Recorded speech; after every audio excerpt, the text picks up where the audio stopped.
So that's something. Do we have a cause for you? Because it can be sometimes after an infection. Some vaccines have actually been associated with Guillain-Barré. Do we have any idea what might have triggered it? What's that? My doctors avoided that conversation.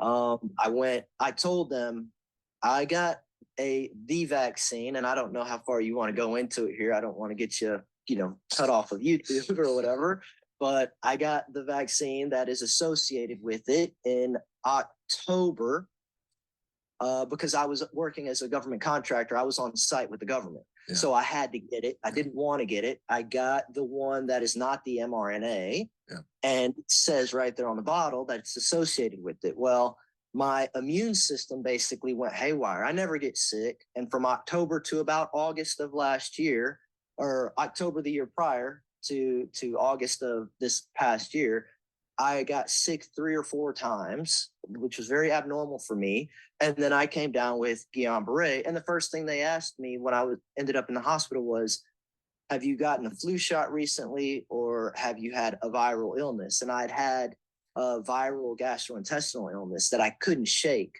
And then I finally got better. And like I said, I was sitting there one day, standing at the water fountain, having a conversation with a coworker, when it just hit me out of the blue like a lightning bolt. I literally just remember going, oh, my toes and fingers just went numb. And then from there, it was a progressive, degenerative type thing. Yeah, I mean, and prior to this, recent, series of COVID vaccines, I mean, people were getting Guillain-Barré associated with flu vaccines and some other ones years and years ago. So that's probably why it's considered, a known, rare side effect of this. So you started getting numbness in your feet and stuff like that. So how did it progress for you? When did you get diagnosed? How long did it take you to get to a diagnosis? Sure. So Thursday night is when my hands and feet went, and my fingers basically, they went numb. I told myself I get a good night's sleep. I woke up the next morning. I had difficulty buckling my belt buckle. It was numbness, tingling, and a loss of control at first, a loss of fine motor function. By Saturday, when I was walking with my compadres in the hall, I couldn't keep up, and I would make an excuse like, "Oh, hey, let me make a phone call. I'll catch you guys in the cafeteria." We were at a hotel doing an offsite, and I had to make excuses why I couldn't keep up. By Saturday night, I couldn't undress myself. So Sunday morning, we were actually working in Dallas, and I was based in San Antonio at the time. So Sunday morning, I realized if I didn't get home to San Antonio, which is about a 5-hour drive, that I'd end up in the hospital in Dallas, and I might not ever leave it. And I have, 3 little girls. I have a wife. So I left, and I drove from Dallas to San Antonio. And to your point earlier, by this time, my hands and my feet and most of the distal, I guess, is the medical, right? Right. From my shoulders down was weak, and from my hips down, everything was weak, and I could barely feel it. So I spent 5 hours trying to drive, and instead of being able to use my ankles and wrists, I had to use my shoulders and hips. So by the time I got there, I was completely exhausted, right? Because everything was a huge core movement. A 5-hour drive took me about 8. I pulled into the house Sunday afternoon. My wife threw me in the car and took me to the emergency room. My IVIG treatment, essentially fully paralyzed. So that paralysis hits your diaphragm, and now you're on a respirator from tingling in the feet until on Thursday night to essentially full-blown paralysis. Unable to feed myself, wipe myself, dress myself, or anything by Tuesday afternoon. All my doctors were telling me that the vaccine had nothing to do with it. It was too long ago. 7-8 months had passed. So I was diagnosed with an abnormal case of Guillain-Barré eventually. And it certainly is. There are people that die from Guillain-Barré, and definitely you can have respiratory compromise. And so you had the the immunoglobulin therapy, IV.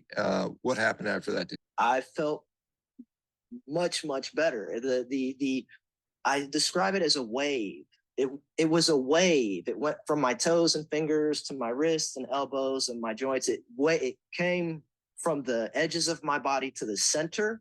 And by the end of the 5th day, I could feel it going from the center of my body to my fingers and toes. I was hospitalized. I was hospitalized for about 2 weeks. So what they told me was, here, this is what Guillain-Barré is going to do. You're going to be here as an inpatient through the IVIG, and then we're going to hold you and assess you. And then you're going to spend about 3 months here as an inpatient doing physical therapy to recover your ability to, feed yourself and wipe yourself, etc. And then you'll do 4 to 6 months as an outpatient in therapy to regain your function. Okay. And I have friends who are physical therapists, and that's kind of right along the line. So I was prepared to spend 3 months in the hospital doing physical therapy. They discharged me after telling me I'm going to be in inpatient physical therapy for 3 months. They discharged me on Thursday. I have an outpatient physical therapist appointment on Friday. I go to that, and the doctor says, there's nothing I can do for you. You just go home and take care of yourself. So what was supposed to be 4 months of outpatient therapy turned into about 20 minutes. I'm ordering hospital food, and they don't have anything except for eggs and bacon that I can eat on the diet. Right. So I was ordering eggs and bacon for breakfast, lunch, and dinner when my wife wasn't bringing me food from outside to save your life. And I looked at the 2 or 3 years that I was carnivore and ketogenic, and all the years I spent lifting weights and running and training and the things that I've done, I looked at those in hindsight as my deposits into my health account.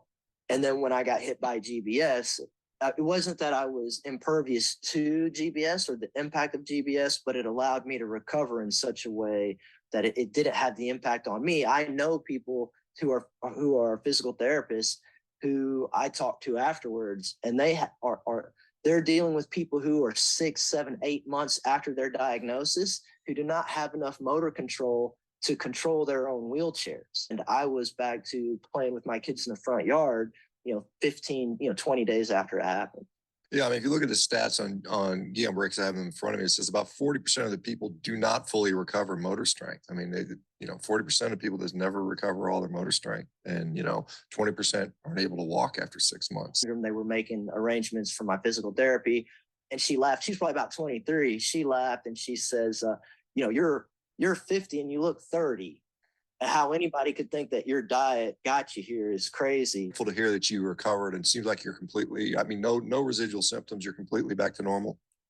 It took about 4 weeks for a little bit of numbness in my toes to go away, but I have more impacts from the serial nerve biopsy than I do. Well, that's the thing. Yeah, that's the thing I was going to ask, because, they do a serial nerve biopsy. You're probably left with some numbness, and it was probably an unnecessary procedure at that point.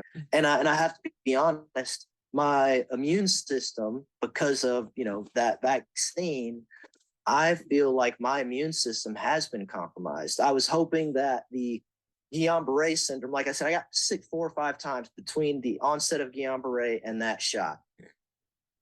I feel like I was hoping that was going to be the culmination and that I would be done with it after that.